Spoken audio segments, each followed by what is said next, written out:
Y vamos a darle ya el pase y la bienvenida al doctor Luis García Carrión.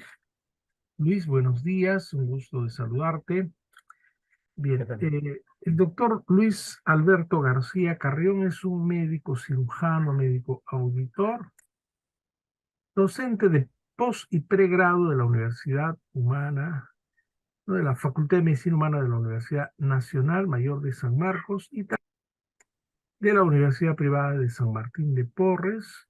El doctor Luis Alberto Carrión es diplomado en ecografía, especializada en el paciente crítico, miembro asociado de la Sociedad Peruana de Medicina Interna, creador del grupo médico de internistas Perú Up to Date, es miembro del Foro Internacional de Medicina Interna, miembro de la Colegio Americano de Médicos, de la Sociedad de Medicina Hospitalaria, ¿no?, de la Sociedad Europea de Cardiología y de la Sociedad Española de Medicina Interna, es miembro del grupo Choosing Wisely, y en realidad es una alegría, ¿no?, el placer presentar al doctor Luis García, quien en su charla Neumonías, tratamiento basado en evidencia, nos va a ilustrar. Adelante, por favor, Luis. ¿Qué tal, doctor? Buenos días. Voy a empezar compartiendo mi pantalla. Me avisan si se escucha bien y también si se puede ver la pantalla. A ver, vamos a empezar.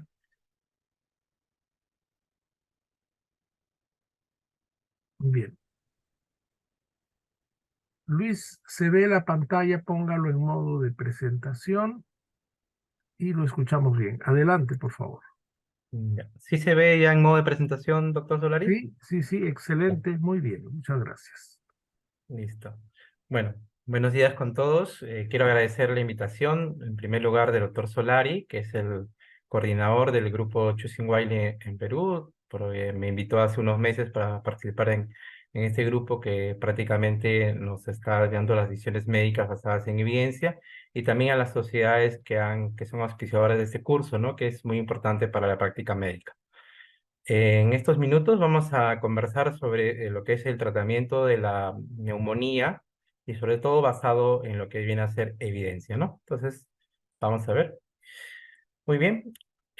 Quería darles primero con un caso clínico. Vamos a ver, es una paciente mujer de 88 años con antecedentes de demencia que se presenta a la emergencia con una disnea de inicio reciente después de 2 días de una enfermedad gastrointestinal que se autolimitó, que estaba asociada con náuseas, vómitos y diarrea. Evoluciona en la emergencia requiriendo oxígeno con cánula vinasal a 4 litros, una fiebre de 38,6 grados, y el examen clínico se ausculta crepitantes pulmonares bivasales y un abdomen no doloroso. En la analítica presenta leucocitosis, una radiografía de tórax se muestra unas opacidades bivasales derechas, a predominio derecho, pero también había en el lado izquierdo. Se decide hospitalizar al paciente y se le inicia tratamiento antibiótico con una cobertura específica para cubrir gérmenes anaerobios. Bueno, creo que la mayoría hemos tenido en algún momento un paciente bajo estas características y todos hemos casi seguido esta conducta terapéutica. Vamos a ver a lo largo de la charla si esta conducta fue la adecuada o probablemente hubiéramos tomado otra mejor decisión después de las recomendaciones que vamos a ver. Bueno, cuando hablamos de neumonía, hay que recordar que en realidad las infecciones del tracto respiratorio inferior están consideradas dentro de las 4 principales causas de muerte. Y de estas, la neumonía es la principal causa de muerte por infección y por lo tanto continúa siendo un problema de salud pública. La incidencia es variante, se dice de 2 a 5 adultos por cada 1000 habitantes. Esto varía de acuerdo al área geográfica, también aumenta con la edad, puede llegar inclusive a ser 40 adultos por cada 1000 habitantes. Es más frecuente en varones, en extremos de la vida y en personas con enfermedades concomitantes, como pacientes con EPOC, con asma, con tuberculosis, también debido al consumo de algunos medicamentos, como el abuso de los inhibidores de bomba de protones, algunos también antidiabéticos orales. Y esto que es importante saber que en las 2/3 partes de los pacientes se van a tratar de forma ambulatoria, de ahí es importante saber el manejo de esos pacientes que se tratan la mayoría de forma ambulatoria y casi la 1/3 parte solamente requieren hospitalización. Con respecto a la etiología, casi la mayoría de series nos dicen que el principal germen es el neumococo, seguido pues de algunos virus, influenza y rinovirus. Esto cambió en la pandemia, tanto en el año 2020, 2021 y parte del 2022, donde se vio que el principal germen causante de las neumonías era el SARS-CoV-2. Ahora ya prácticamente estamos volviendo a este mapa microbiológico, donde el neumococo está siendo el principal germen causante de las neumonías. También vemos que hay un gran grupo, un 20%, dependiendo de las series, que nos dicen que hay microorganismos atípicos, aunque ese término también está ahorita en discusión, que tenemos pues ahí el micoplasma, clamidia y legionela. Este es un cuadro que salió, un artículo publicado en la revista Nature en el 2021, en el cual compara pues el mapa microbiológico en Estados Unidos y en Europa. Entonces, como nosotros estamos viendo, y eso es importante tenerlo, que acá en la parte sombreada bueno, turquesa se podría decir, que más del 60% de los cultivos no se va a aislar el germen. Y esto puede deberse generalmente a tres razones. La primera de ellas es que la mayoría de los pacientes se automedican o probablemente también el médico tratante usa antibióticos y cuando se toma la muestra, el cultivo, ya pues no va a salir aislado el germen. El segundo es que muchas de estas pruebas, muchos de estos cultivos tienen una baja sensibilidad y entonces tampoco se puede aislar. Y lo tercero es que también al querer llegar la muestra al tracto respiratorio inferior, también hay una dificultad para hacerlo. Pero si nosotros vemos y comparamos, vamos a tratar de por acá poner el puntero, que vemos que en todas las series, tanto a nivel en Estados Unidos como en Europa, el germen más frecuente es el neumococo. Obviamente, esto de acá es sin considerar pues en esos años de la pandemia. Y vamos a ver que en Estados Unidos también el segundo es el micoplasma, gérmenes atípicos, y también en Europa es legionela, ¿no? Si alguna vez ustedes rotan en Europa, por ahí en un país, van a ver que ellos inclusive cuando tienen una sospecha de neumonía, ellos, uno de sus exámenes de protocolo, hacen pues el antígeno urinario tanto para neumococo como para legionela, obviamente en algunos pacientes, sobre todo con neumonías graves, porque tiene a veces algunos problemas que puede darte unos falsos positivos o negativos dependiendo si el paciente ha sido vacunado o probablemente está en los primeros días de enfermedad. Y acá en la parte de rojo vemos que también los virus toman una cierta importancia, sobre todo a veces en población pediátrica. Con respecto al diagnóstico, nosotros recordaremos que siempre se decía, los maestros nos decían que el diagnóstico de la neumonía es un diagnóstico clínico, pero ahora se recomienda que no solamente son manifestaciones sistémicas, o sea, la clínica, tenemos que demostrar un infiltrado pulmonar en una radiografía o que esté, si es nuevo o progresivo, y de ser posible, como dice acá, una documentación microbiológica. Pero valga verdades, nosotros sabemos que inclusive en la capital, en el caso de nosotros, no se puede tomar una documentación microbiológica, no está indicada casi siempre, y como hemos visto en las diapositivas anteriores, si llegas a tomar el cultivo, más del 60% no se puede aislar el germen. En médicos de atención primaria, en el servicio rural, por ejemplo, no todos tienen el acceso a tomar una radiografía, menos una tomografía y algunos lugares ni siquiera ecografía, entonces también es esto.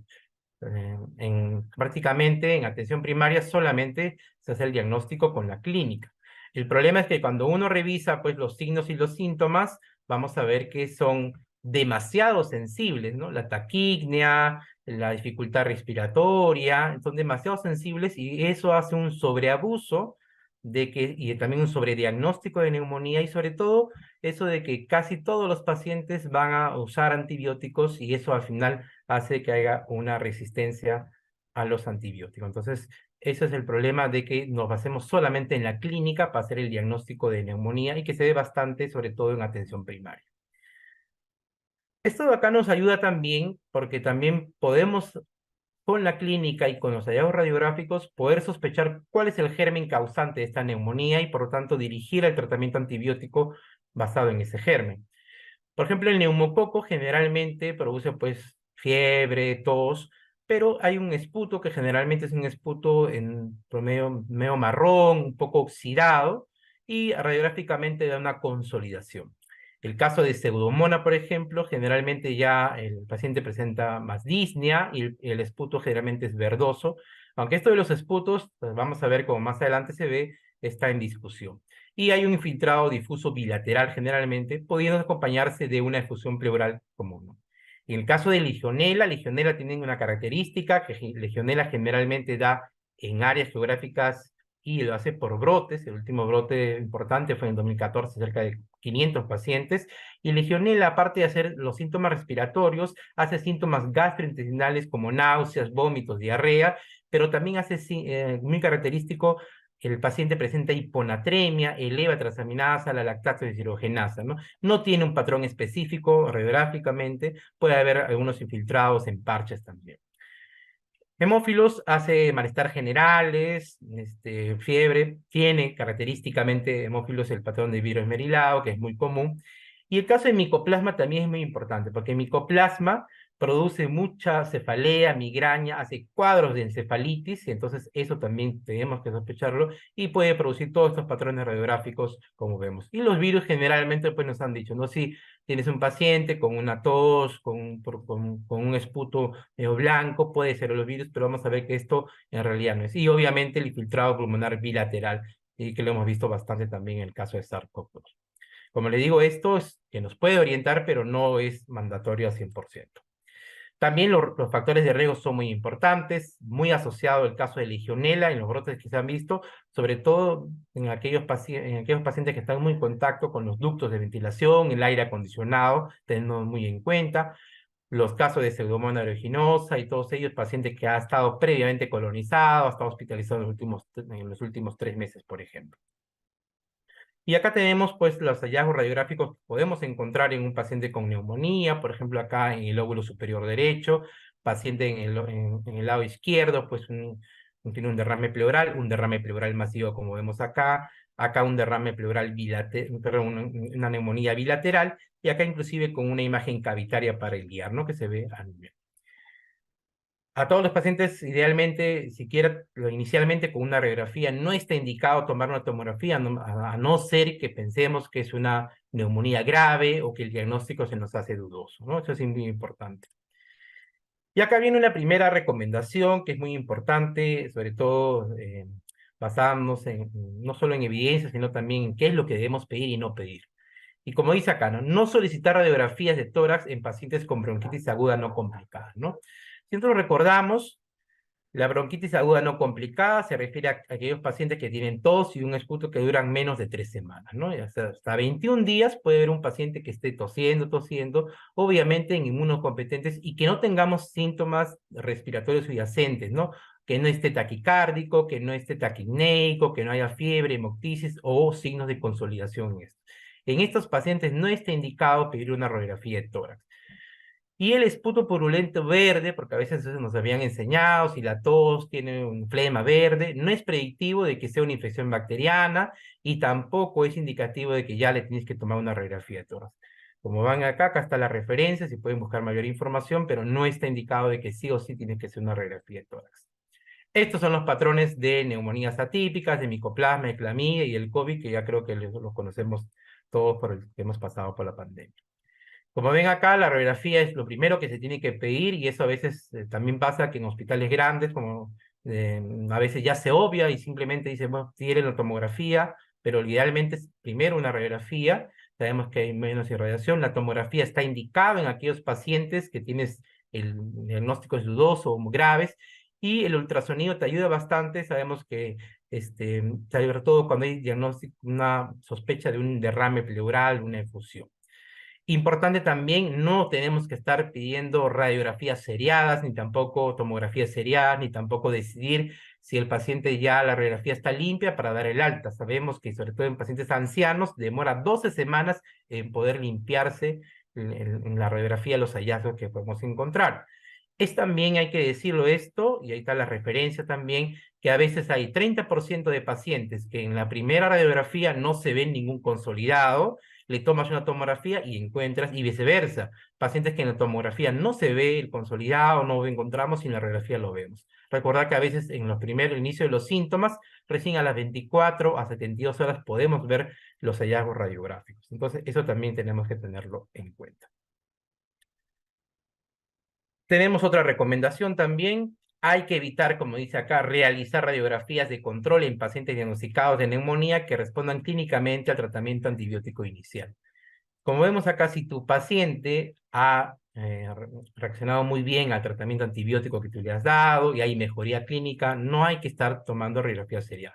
Como dice acá, la resolución posterior de los hallazgos radiológicos es más lenta que la mejoría clínica de los pacientes y es más importante el monitoreo clínico que estar tomando las radiografías seriadas.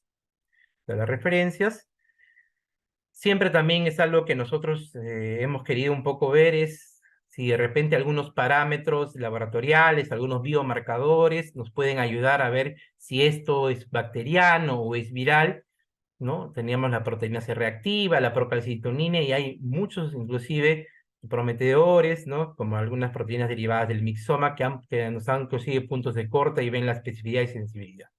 ¿Qué es lo que se ha llegado a demostrar? Es que ningún parámetro por sí solo nos va a poder ayudar a decir esto es bacteriano o esto es viral. Todo tiene que ser unido a la clínica. Se dice que puede ayudarnos la unión de dos parámetros también, pero siempre unidos a la clínica. Lo que sí se ha demostrado es que estos parámetros nos van a poder ayudar probablemente a desescalar antibióticos o a reducir el número de días antibióticos.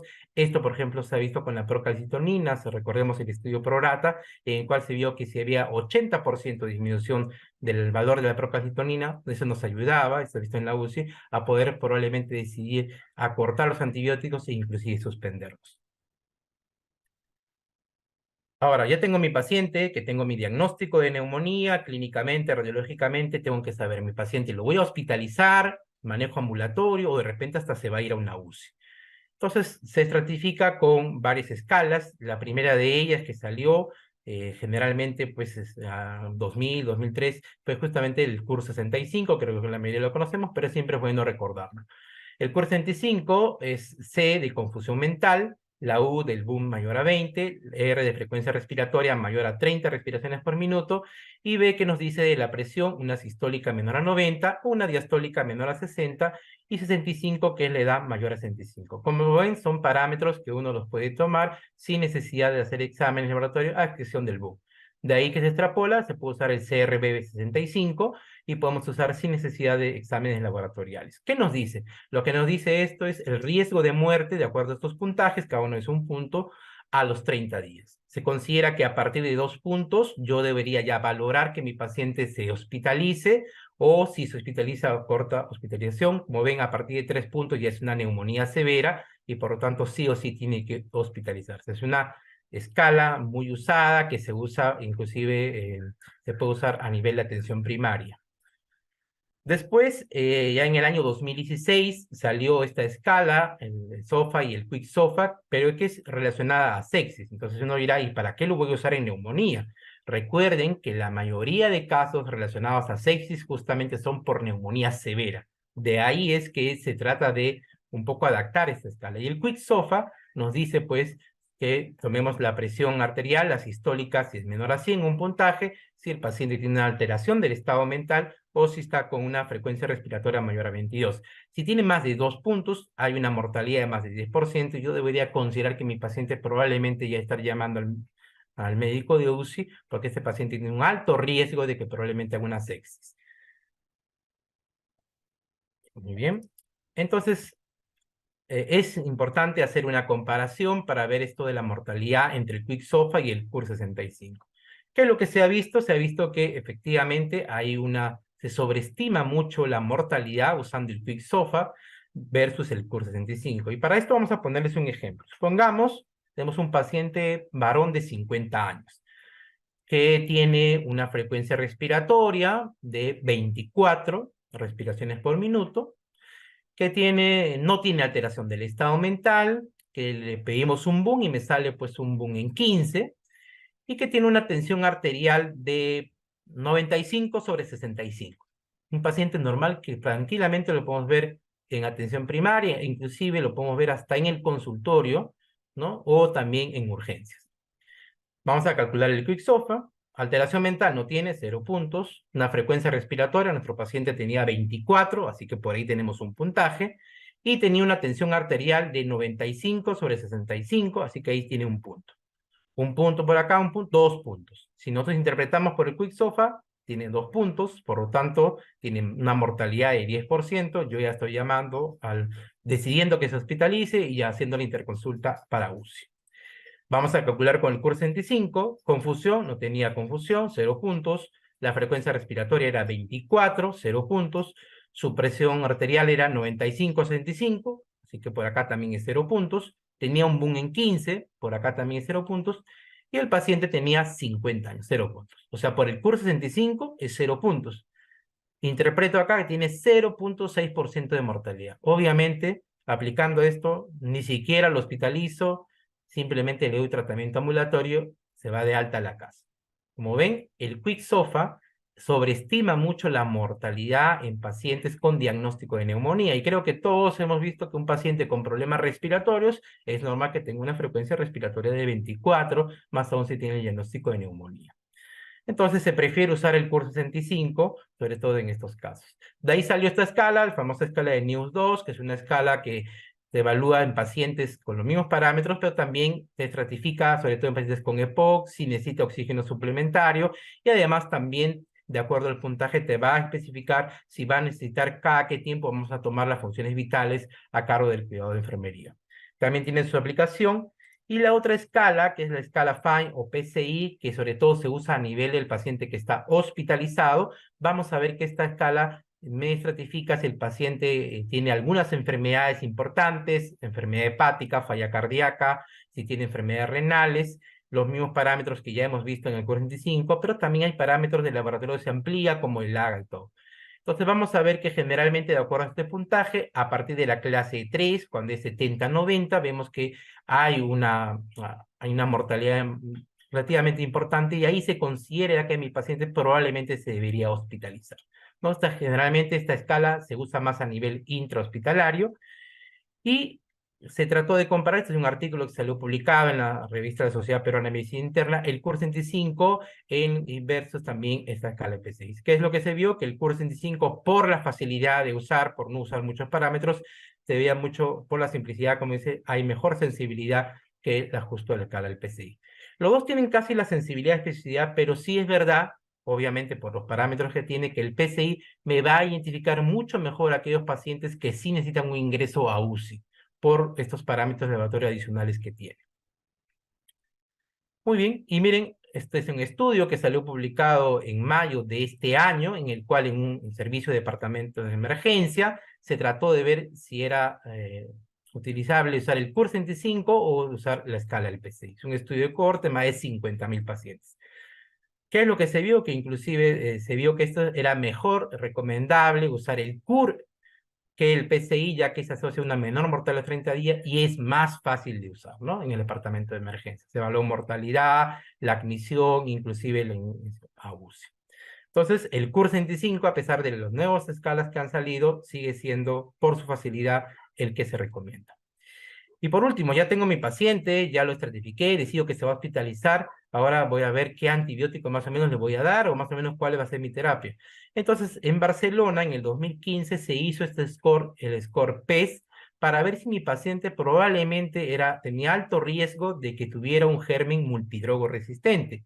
¿Y cuál germen? Y ahí viene justamente el PES, que probablemente sea una pseudomonas aeruginosa, o que probablemente tenga pues una heterobacteria de espectro vector más positivo, o sea un MARS, un estafilococo auro meticilino resistente.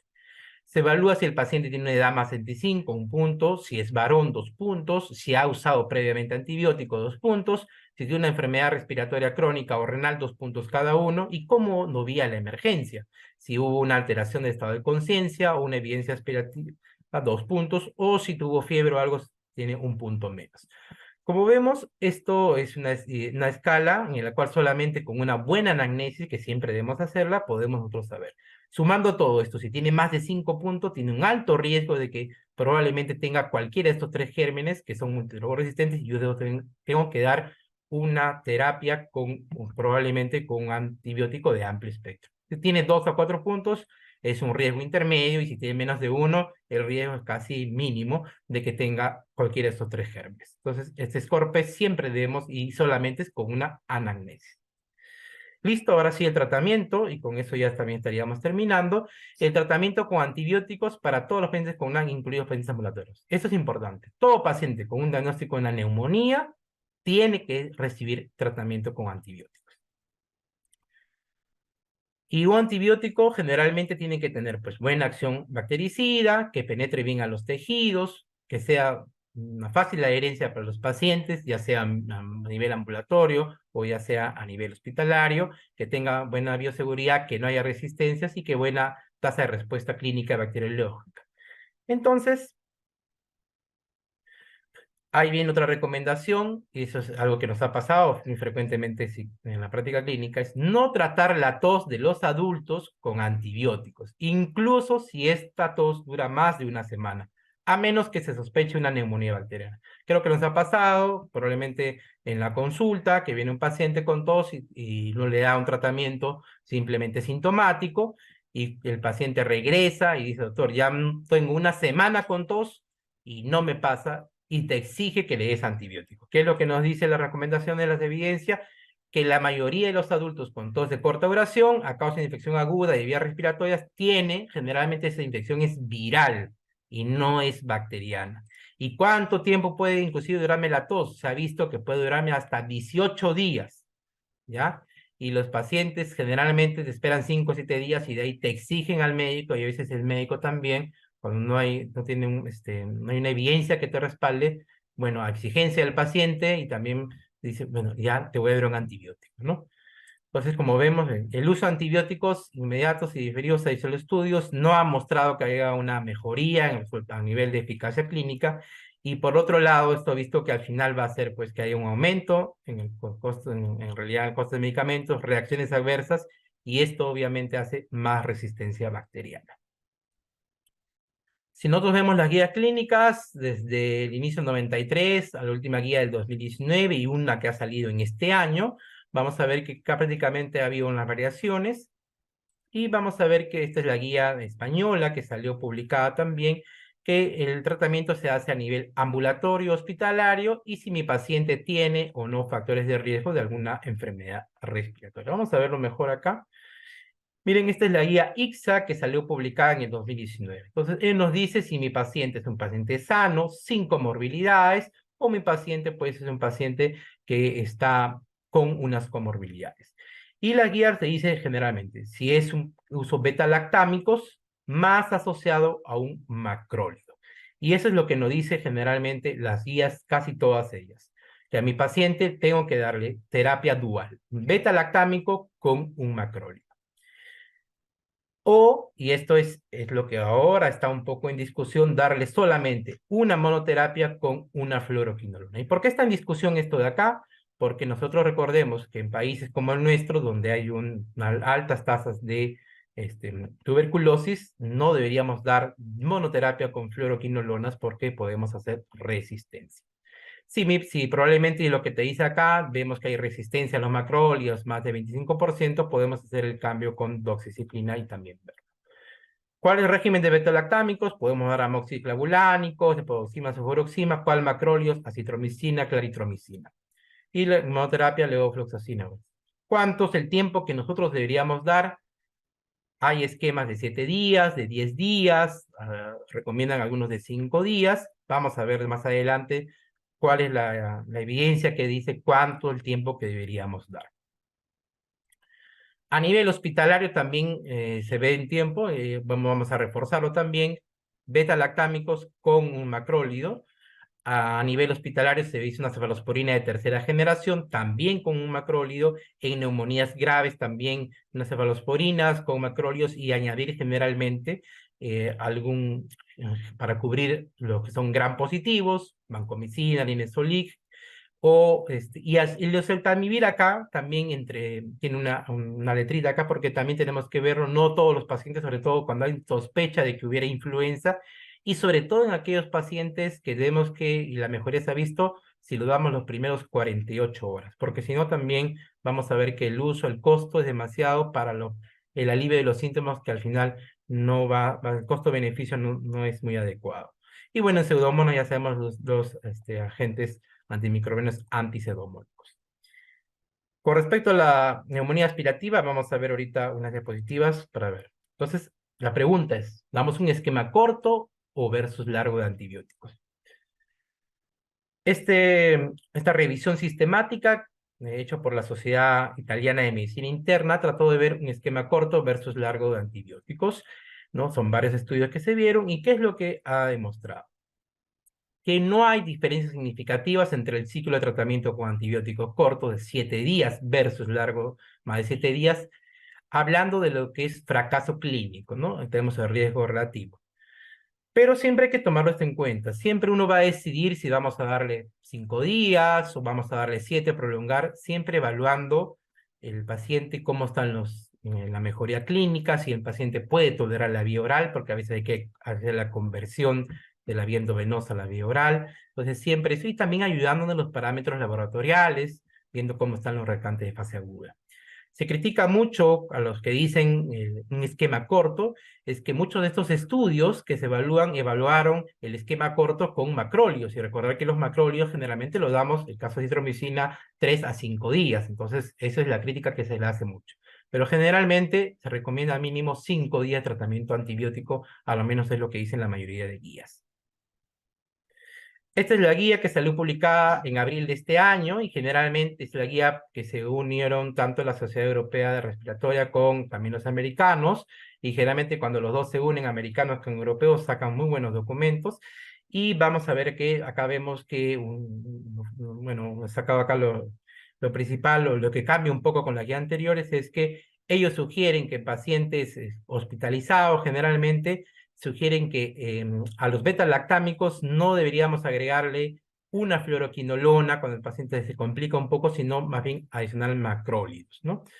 Lo otro que ellos también recomiendan es que en los pacientes, y esto también vamos a verlo a continuación, que solamente está indicado en aquellos pacientes con neumonías graves, usar corticoides si está el paciente chocado. Si no, no está indicado. Y vamos a ver ahorita unos metaanálisis que unos están a favor y otros en contra. Y lo otro también que es muy importante es que si tenemos pacientes con neumonía aspirativa, recuerden el caso clínico, que vamos a ver ahorita la solución, si tenemos esos pacientes con neumonía aspirativa, es importante primero evaluar los factores de riesgo, porque puede ser para ver si lo vamos a dar al paciente un tratamiento, y no deberíamos dar un tratamiento enfocado en cubrir gérmenes anaerobios, sino simplemente un tratamiento como una neumonía, ya sea adquirida en la comunidad o una neumonía intrahospitalaria. Y vamos a ver por qué refieren esto de acá. Entonces, miren, este es un artículo que salió publicado en el 2020, en el cual, de la Sociedad Hospitalaria de Medicina, en el cual dice cosas que hacemos sin razón.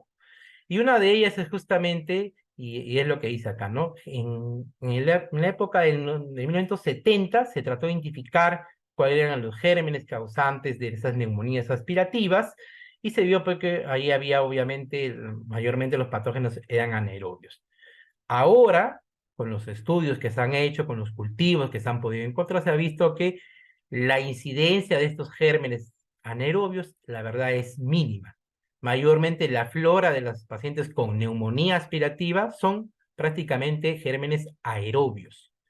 Entonces, en un paciente con una neumonía aspirativa no complicada, por si acaso, no complicada, simplemente debemos dar cobertura antibiótica como si fuera una neumonía adquirida en la comunidad o como una neumonía intrahospitalaria. ¿Y en qué casos viene? Yo debo indicar una cobertura para anaerobios solamente en los casos de una neumonía necrotizante, un empiema, un acceso pulmonar o en pacientes que tengan una enfermedad periodontol grave. Si yo identifico estos factores de riesgo en mi paciente, que yo tengo el diagnóstico de neumonía aspirativa, sí voy a dar una cobertura antibiótica enfocada en anaerobios. ¿Y cuál voy a dar? Clindamicina, metronidazol. Se prefiere dar clindamicina porque se ha visto que el metronidazol no tiene una buena eficacia para cubrir estos gérmenes que tienen neumonía necrotizante, empiema o acceso pulmonar. Si es que elijo entre esos dos, porque obviamente hay otros antibióticos que cubren mucho mejor también gérmenes anaerobios.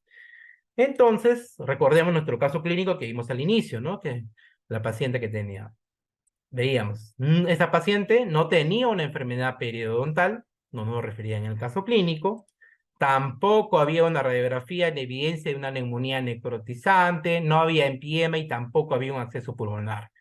Solamente tenía, pues, en el lado a predominio, las opacidades eran en el lado derecho. ¿Qué es lo que se recomendaría que debería hacer por estas razones? Solamente era un régimen antibiótico empírico predominante a los organismos comunes de una neumonía adquirida en la comunidad. O sea, pues, cubrir prácticamente un neumococo y nada más. Le pedía pues un beta-lactámico con un macróleo y se acabó. No debería ser específico para cubrir pues gérmenes anaerobios. ¿Y por qué no le daría anaerobios? Porque recuerden que, por ejemplo, hay muchos efectos adversos que te puede darte inclusive alguna diarrea asociada a antibióticos. Muy bien.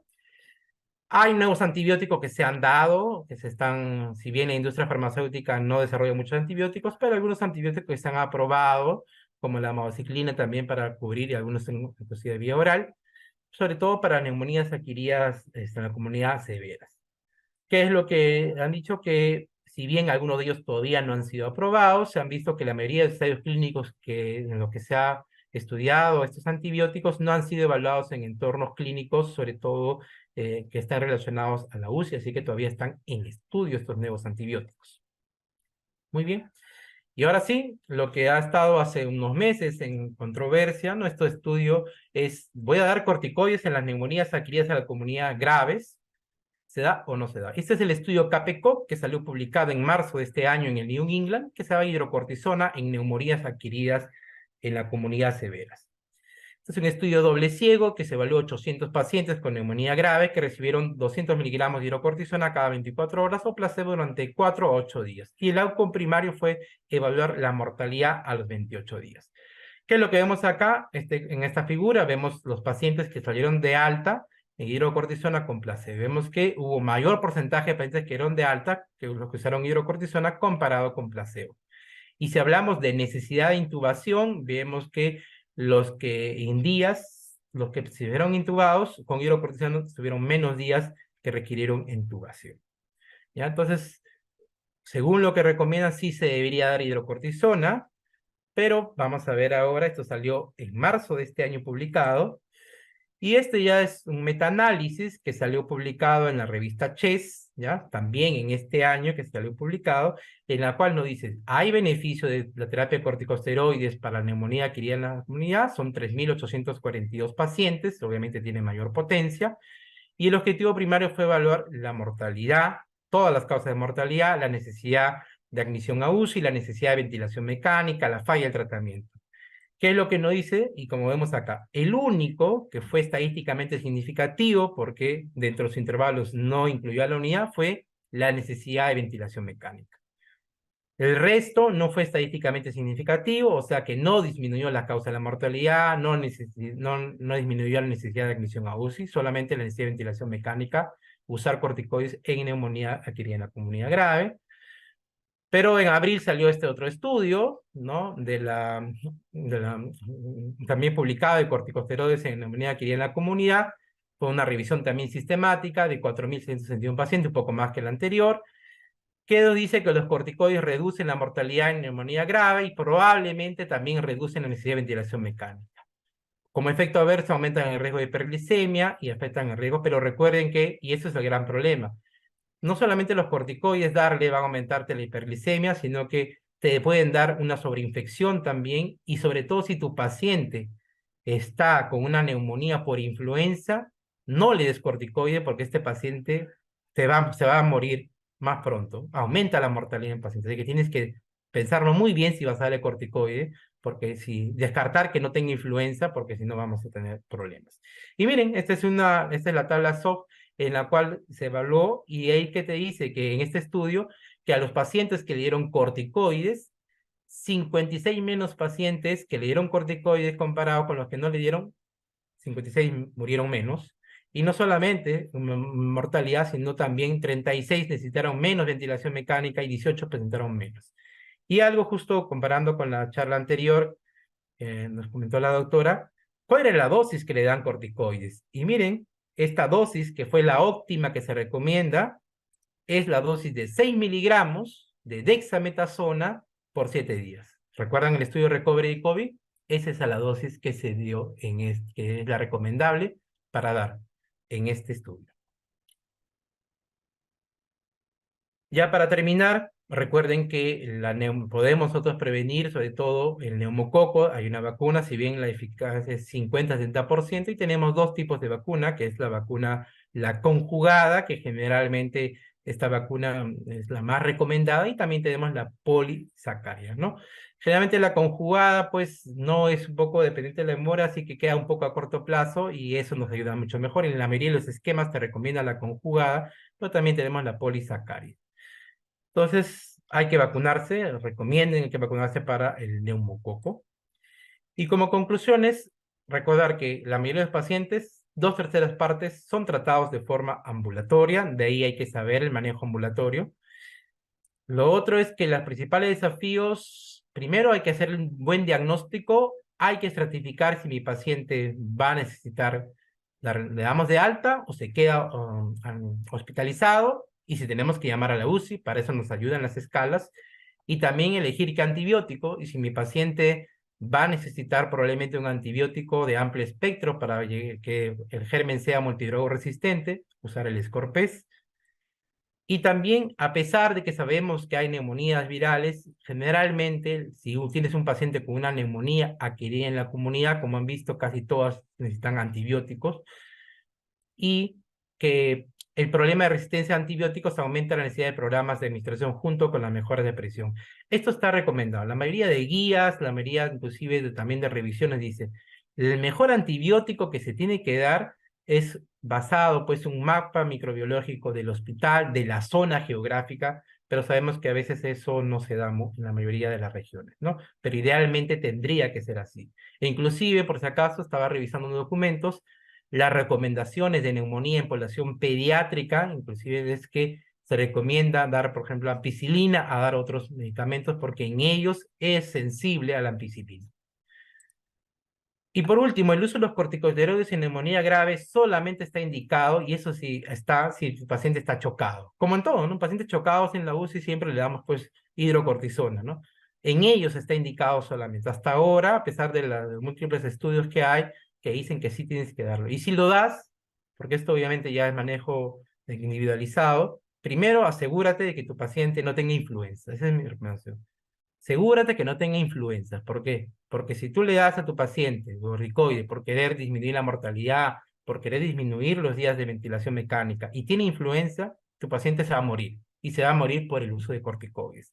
Asociado obviamente a la glicemia que va a aumentar, ya tiene su glicemia de paciente crítico, a sobreinfectarse, pero si tiene influenza y le das corticoides, el paciente fallece.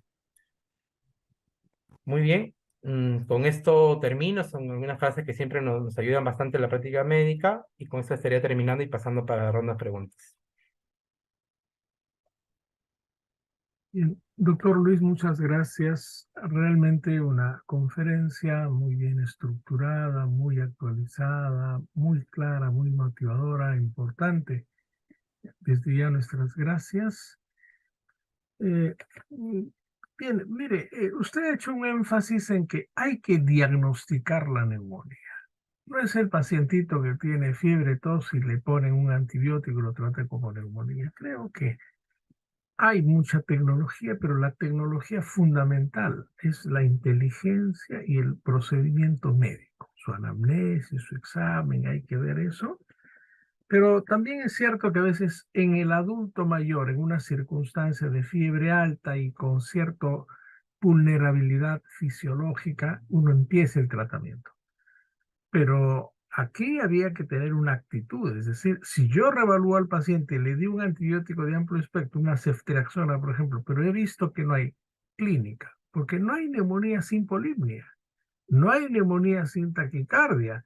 30% de la neumonía en adulto mayor puede no tener esa fiebre alta, pero hay un compromiso pues general del paciente, ¿no? Entonces, creo que hay todo un concepto del desescalar también el antibiótico. Es decir, yo tengo 3 días y sé que no es neumonía por la clínica, por la radiología, ¿no? Incluso hay hospitales como el nuestro que tiene, pues, probablemente la facilidad de una tomografía de las cuales muchas veces abusamos. ¿Qué recomendación nos daría? Es Porque a veces uno dice, no, ya tengo temor en retirarle el antibiótico que siga a los 7 días cuando no es una neumonía. Sí, doctor, muy bien. Recordar primero que en los pacientes adultos mayores, en ellos generalmente no hacen muchos síntomas respiratorios. Generalmente los pacientes adultos mayores cuando hacen neumonía a veces tienen alteraciones del estado mental, muchos de ellos presentan caídas, por ejemplo, y a veces eso es el síntoma que nos hace sospechar de una neumonía en esta población. Entonces, ellos generalmente, siempre los extremos, los adultos mayores, población pediátrica, neonatos, muy niños, ellos generalmente siempre salen de la regla. Entonces, si yo tengo a mi paciente y que probablemente sea una neumonía y yo he iniciado mi tratamiento antibiótico, pero en el largo de la evolución veo que no es una neumonía, no tiene pues los síntomas respiratorios, no hay un infiltrado, porque como recordarán la radiografía a veces el primer día no puede salir, pero a los 2, 3 días ya debe haber una imagen compatible con una neumonía. Entonces yo simplemente lo que tengo que hacer es, no, porque a veces mucha conducta es bueno, completemos 5 o 7 días y de ahí ya le damos de alta, ¿no? Eso no es lo correcto. Si en 3 días, así como cuando uno escoge antibiótico y dice 2, 3 días debe caer la fiebre, debe mejorar y si no rota antibiótico, igual debe ser nuestra conducta. Si en 2, 3 días de haber yo iniciado antibiótico veo que efectivamente me revalúo que mi diagnóstico no es una neumonía, probablemente será una infección urinaria, probablemente hasta puede ser un infarto cerebral o algo, esa confusión que tuvo, yo lo que tengo que hacer es simplemente retirar el antibiótico para poder, obviamente, orientar y obviamente hacer lo que cuando tenemos una duda diagnóstica es rehistoriar a mi paciente, ¿no? Historiar, hacer una buena rehistoria, llamar al familiar, a los que han estado presentes para poder orientarme, porque si no, simplemente vamos a hacer, recuerden que el uso indiscriminado de antibióticos no solamente da resistencia, sino también nos puede alterar al paciente y siempre ha pasado que pacientes que entran hospitalizados siempre me dicen, doctor, mi paciente se hospitalizó, ya no salió igual. Hay delirio en la hospitalización y todo lo que puede suceder, ¿no? Bien, Luis, mientras los colegas van haciendo las preguntas, te hago una pregunta interesante. Frecuentemente vemos en esta época pacientes con afecciones respiratorias, ¿no? El paciente tiene un poco de tos, tiene un poquito de secreción mucoide, quizás unos roncantes, pero no tiene compromiso general, no tiene fiebre, no tiene polipnia, no desatura. Pero el familiar le dice, doctor, mire, yo lo entiendo, pero ¿por qué no le da un antibiótico para prevenir la neumonía? Porque todo el mundo tiene la idea, lo cual es cierto, que la neumonía es un proceso serio. Y esa es una pregunta que muchas veces tenemos que tener las cosas claras, porque también le dice, doctor, mire, ¿no? Si algo le pasa, ¿quién va a ser el responsable? De una manera muy sutil nos pone un marco, dele el antibiótico. ¿El antibiótico previene una neumonía, Luis? No, yo creo eso sí, y algo que creo que es positivo que nos ha llevado la pandemia, ¿no? Por ejemplo, cuando un paciente viene y nos dice, doctor, quiero que me dé antibiótico, mire ya lo que me dio está el paracetamol, el antihistamínico, no me ha calmado, sigo con la tos, sigo con la fiebre, ¿cuánto tiempo voy a estar? Entonces, uno explicarle que muchos procesos de infecciones virales, muchas faringitis, pueden durarnos hasta 18, hasta 21 días. Y obviamente esos procesos no requieren antibióticos. Y lo que nos ha enseñado la pandemia, y creo que ya menos mal la mayoría de personas ha entendido esto que ha sido una pandemia, es que el COVID, por ejemplo, que es una infección viral, que de una neumonía también, no necesitó antibióticos. Y eso creo que ya la gente ha aprendido, menos mal, a lo menos en la mayoría. Que solamente los casos severos con oxígeno y bueno, un corticoide que se dio, o sea, el paciente salía y prácticamente con las vacunas esto ha caído. Eso creo que nos ha ayudado bastante para también explicarle a los pacientes. Pero sí decirle que esto va a pasar. Y obviamente no solamente es el antibiótico, sino también lo que el paciente tiene que cuidarse en la casa, tiene que tomar pues todo lo que son líquidos tibios, tiene que también llevar su dinero, porque si no va de la mano con los cuidados del paciente, en casa también esto no va a mejorar. Si el paciente sigue pues exponiéndose, no se abriga, sigue consumiendo pues los líquidos fríos, nunca va a haber una mejoría. Él también tiene que poner de su parte. Claro, Luis, y lo que sí previene la neumonía es la vacunación. Yo creo Sí, que efectivamente, la prevención es con la vacuna, ¿no? Y eso siempre yo les digo que una vez al año hay que vacunarse, para el neumococo, para la influenza y va a tener, y sobre todo si el paciente no solamente es adulto mayor, más aún si encima tiene una afección, una enfermedad respiratoria previa, como un EPOC, un asma o probablemente pues una tuberculosis, son fumar. Ellos tienen que vacunarse porque la prevención es lo más importante y el COVID nos ha enseñado esto, ¿no?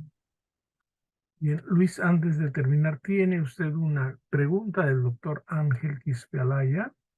Que dice que en el primer nivel de atención se tiene más stock de solo amoxicilina. Si se está incrementando la resistencia a los antibióticos, ¿qué medicamentos sugiere utilizar en neumonía adquirida en la comunidad y se debe incrementar en el stock? Sí, es muy buena pregunta. Si uno ve las recomendaciones de las guías, por ahí vieron que la idea es dar un betalactámico más un macrólido. Y entre los betalactámicos, generalmente por ahí arriba dice amoxicilina solo, y segundo por ahí dice amoxicilina con ácido clavulánico. Y agregan un macrólido. Particularmente a mí me pasó en los primeros meses de mi serum, como decía así la guía, yo daba amoxicilina solo y a veces pues le agregaba un macrolio.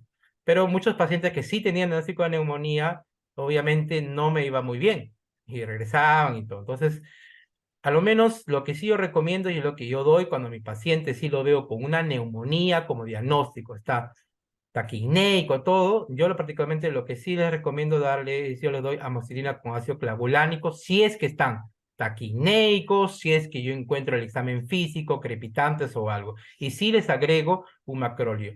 ¿Y esto por qué? Porque también ha habido estudios en los cuales nos decían, ¿por qué agregar el macrolio si no hay sospecha de que probablemente tenga o no tenga un germen atípico? ¿Por qué darle esa terapia dual? Y esto también ha habido muchos estudios, inclusive ha habido revisiones sistemáticas al respecto. Había dicho que no sería necesario agregar un macrolio, solo si estuviera hospitalizado o no.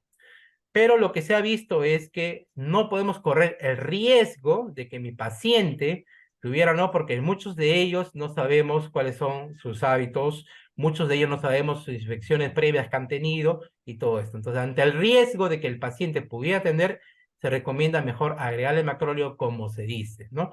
Y esto la verdad que al menos en atención primaria ha sido bien. Entonces, la terapia, yo amoxicilina con ácido clavulánico más esto de acá. Y sobre todo porque en el Perú sabemos que muchos pacientes no prefieren ir primero al médico, sino ir a la farmacia y automedicarse. Y creo que amoxicilina es el medicamento que siempre se ha tomado, ¿no? Y Luis, si me permites un comentario chiquitito, creo que estamos todos en la idea de tener una medicina actual. La medicina del Perú de los años 2010 no es la misma medicina del Perú y las necesidades y la epidemiología de la medicina del Perú de los años 20.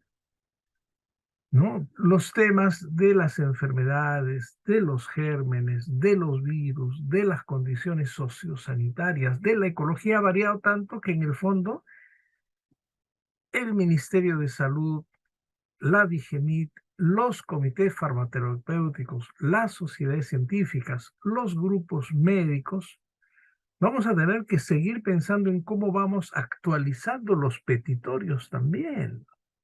En algún momento es muy probable que haya un enorme debate cuál es la real microbiología de una neumonía en el Perú, en la región primaria, en los centros poblados, en fin.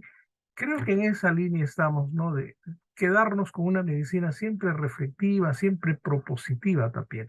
Luis, muchísimas gracias por tu participación. Tenemos ya